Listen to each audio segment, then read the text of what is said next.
going on, guys? Another video about my ESP guitars and experience. Like I said in my last video, I've owned about 6 ESPs. I've owned the V's.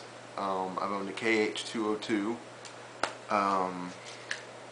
Geez, I can't even remember the rest of them. I believe I've owned another, maybe one more Viper. I'm not sure, but I've had a lot of experience with ESP. My local dealer is really good about keeping ESP on hand, and they've given me the opportunity to really mess with ESP and see what they are. I'll first start out by saying LTDs are not crap. I've heard people say that LTDs are what Epiphone is to Gibson, and that is not true. Epiphone truly is a cheap, affordable version of Gibson, and they do have obvious differences and lack those obvious differences. I mean, they are absolutely, there's a night and day difference between an Epiphone and a Gibson. The difference between an LTD and an ESP is money and unseen materials. Bands that use LTD guitars, like this one that I'm about to show, the LTD Viper 400, is Darkest Hour, August Burns Red, Nightwish, It Dies Today, Kid Rock, and Metal Church, and that's just to name a few. And I also watched a guitarist, he's a clinician, Tommy Bolin. I helped out with one of his clinics, and he was very adamant in saying that ESP doesn't make you spend $6,000 to get a guitar that plays good.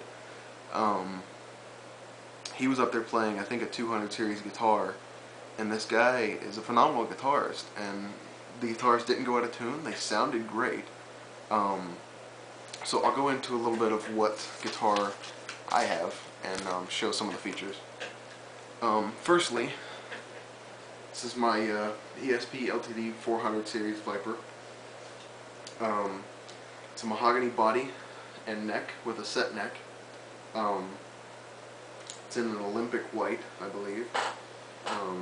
These guitars are amazing. You can probably recognize this guitar from August Burns Red, that one of their guitarists played this.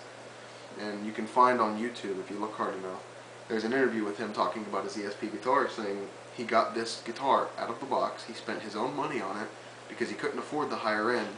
And out of the box, it was still in tune from the factory. There was nothing wrong with it. No adjustments needed to be done except for dropping it to the lower tuning. Same with this guitar. The only thing I've ever done differently to this guitar was cut off the 9s that were on it and put on 11s so I could draw it to C.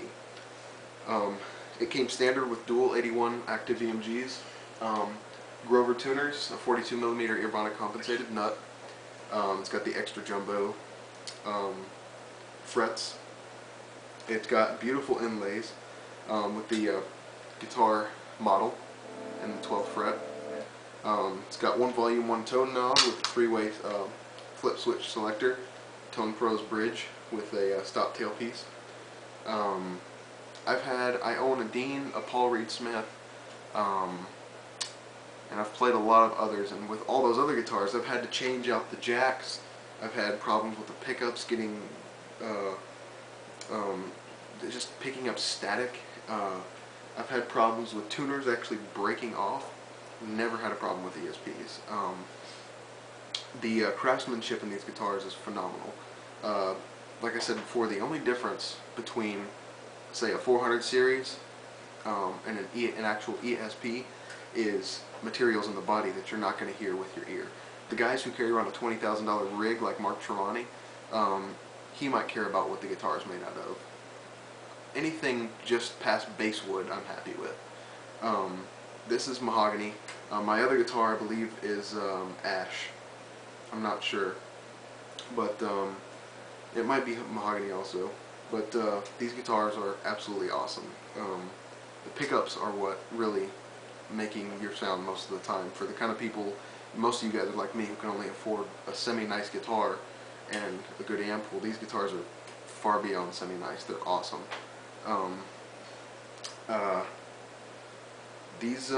The 400 series, and as well as the deluxe series, I'd even buy one of those. Those are kind of the same, but just a little nicer finishes. They're great guitars. the playability is awesome. The action was set up, and it feels like a guitarist, somebody who knows what they're doing, set this guitar up. It wasn't just, some little Asian kid putting together your guitar. I mean, these go through ESP's custom shop before they go out on the market, and you can feel it when you play it. It feels like somebody who knows what they're doing has touched it. I was also asked to describe the difference between 200 series and 400 series. The only difference, again, body materials. Now, these do come with ESP tuners, which are not bad, because considering it's got a Floyd Rose, the tuners aren't really doing much. This is a licensed Floyd Rose. Now, the 200 series are just as good guitars. If you gut these of all the hardware and electronics, they're the same guitar as far as quality. In fact, the heel, I wanted to point this out. If you see this heel, it's a beautiful heel. It looks like this guitar is one piece of wood, and I loved that. When I pulled it out of the box, I was so impressed with the fact that this heel was flawless. This guitar was a good one when it came out. It had the LH300 pickups, which I wasn't happy with. They're just a little dry. I like my actives.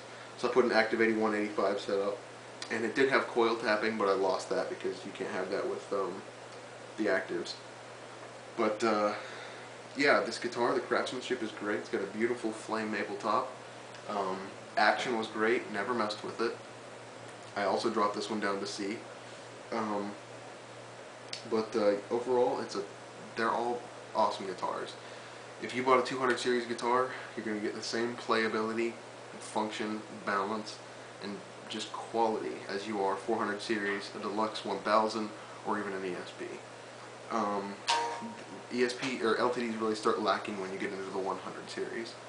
That's when they start having a little more plastic parts, a little more crappy features, and it feels like it's just come straight out of a machine. But 200 series and up, ridiculously good. So, to the guy who wrote me that message, pick one up yourself. They're awesome guitars, and it's going to take you playing one. But these are the reasons I think ESP they set themselves apart.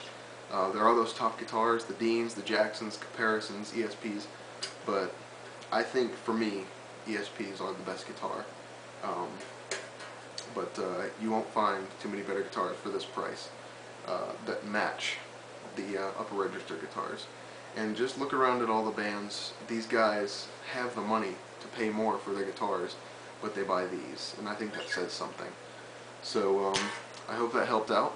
And you said you wanted to hear a little bit of something I wrote, so this is just a little riff.